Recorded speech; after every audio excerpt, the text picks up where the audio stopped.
दोस्तों, नेपाल से सटी सीमा पर भारत ने बड़ी कार्रवाई करते हुए पिछले 4 महीनों में एक ऐसी सामग्री की स्मगलिंग को पकड़ा है जिस पर भारत ने डोमेस्टिक जरूरत को ध्यान में रखते हुए प्रतिबंध लगाया। बड़ी बात तो यह है कि यह सामग्री कुछ और नहीं बल्कि चावल है, जिसका भारत सबसे ज्यादा निर्यात करता है और इसी की चोरी नेपाल में पकड़ी गई है। वहीं पर हमारी आज की दूसरी खबर में जानेंगे कि ताइवान की तरफ से बनाई गई लेटेस्ट सबमरीन में भारत का क्या हाथ है और क्यों इसे देखकर चीन बिल्कुल भी खुश नहीं है। जानेंगे इन दोनों ही अपडेट के बारे में डिटेल में, इसीलिए वीडियो को अंत तक जरूर देखिएगा। साथ ही अगर आप हमारे चैनल पर अगर पहली बार आए हैं तो नीचे दिए गए सब्सक्राइब बटन को प्रेस कर बेल आइकन को जरूर दबा लें, जिससे हमारी डेली वीडियो आप तक सबसे पहले पहुंच सके। दरअसल दोस्तों, भारत ने डोमेस्टिक मार्केट में चावल के प्रोडक्शन और डिमांड को ध्यान में रखते हुए इसके निर्यात पर प्रतिबंध लगा दिया था। बासमती और कई दूसरे प्रकार के चावल के निर्यात पर भारत डिसाइड कर रहा है कि हम इन्हें कब तक एक्सपोर्ट करेंगे ताकि देश के अंदर उनकी बिल्कुल भी कमी ना हो। भारत सरकार की तरफ से सफेद चावल के निर्यात पर पूरी तरह से प्रतिबंध लगा दिया गया, जिसके बाद पश्चिमी देशों की तरफ से काफी विरोध भी देखने को मिला।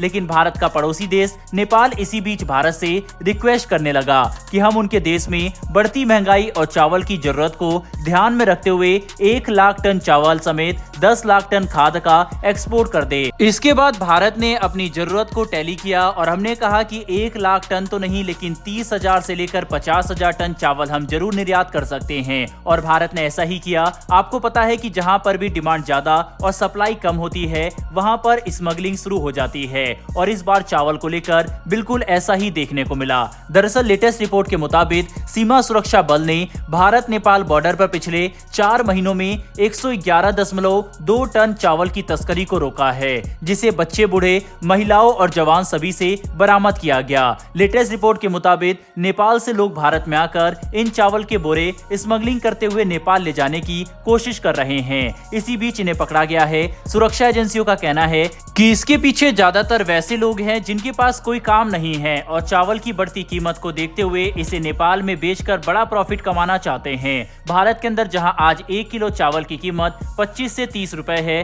तो वहीं नेपाल के अंदर इसी 1 किलो चावल के लिए आपको 50 से लेकर 70 नेपाली रुपए मिल जाएंगे। जिसका मतलब साफ है कि अगर कोई व्यक्ति भारत से चावल के बैग्स नेपाल ले जाकर बेचने में सफल हो जाता है तो वह रिस्क लेकर काफी मुनाफा कमा सकता है। यही वजह है कि काफी सारे लोग इस गैर कानूनी काम को अपना रहे हैं, जो बिल्कुल भी सही ट्रेंड नहीं है और इसे रोकने की जरूरत है, जिसे लेकर भारत सरकार और पुलिस काम भी कर रही है। बता दें कि भारत की तरफ से चावल के निर्यात पर लगाए गए रोकथाम और प्रतिबंध को लेकर अमेरिका जैसे देश भी काफी परेशान है, क्योंकि भारत दुनिया के 40% चावल को अकेले निर्यात करता है। साल 2022-23 में ही हमने 11 अरब डॉलर के चावल का निर्यात किया, जो पिछले साल के मुकाबले 16% ज्यादा है।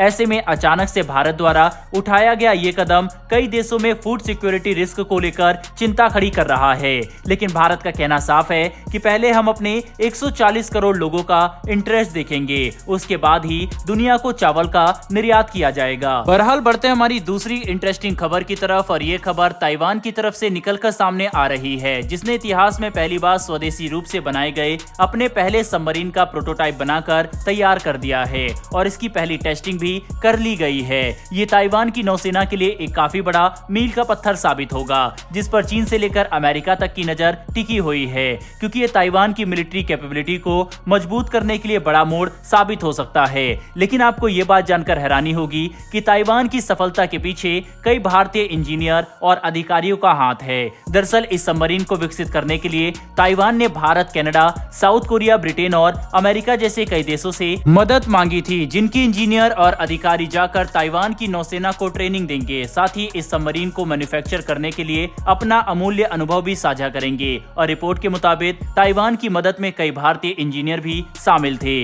जिन्होंने कलवरी क्लास सबमरीन को बनाने में काम किया था। ऐसे में भारतीय इंजीनियर की तरफ से ताइवान की पहली सबमरीन को बनाने में की गई ये मदद काफी मायने रखती है, क्योंकि आधिकारिक तौर पर नहीं, लेकिन जो मदद भारत ने ताइवान को टेक्नोलॉजी और इंजीनियर के अनुभव से दी है, वे आने वाले कई दशकों तक हमारे रीजन में राजनीति और कूटनीति का रुख मोड़ने की क्षमता रखती है।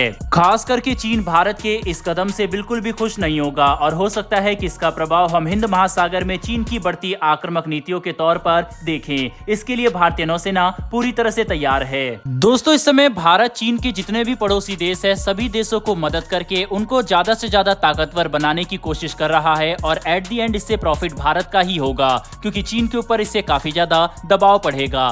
कुल मिलाकर समझने की कोशिश करें तो अंतर्राष्ट्रीय कूटनीति में भारत का प्रभाव अब तेजी से बढ़ते जा रहा है। ऐसे में आपको क्या लगता है कि क्या ये भारत द्वारा ताइवान को एक स्वतंत्र देश का दर्जा देने का सही समय है या फिर नहीं? आप इसके बारे में क्या सोचते हैं? अपनी राय कमेंट बॉक्स में लिखकर जरूर बताइएगा। साथ ही अगर आपको ये इन्फॉर्मेशन और वीडियो पसंद आई हो तो मेरी एक छोटी सी रिक्वेस्ट है कि नीचे दिए गए सब्सक्राइब बटन को प्रेस कर बेल आइकन को जरूर दबा लें, जिससे हमारी डेली वीडियो आप तक सबसे पहले पहुंच सके। फिर मिलेंगे ऐसी एक नई वीडियो के साथ। धन्यवाद। जय हिंद।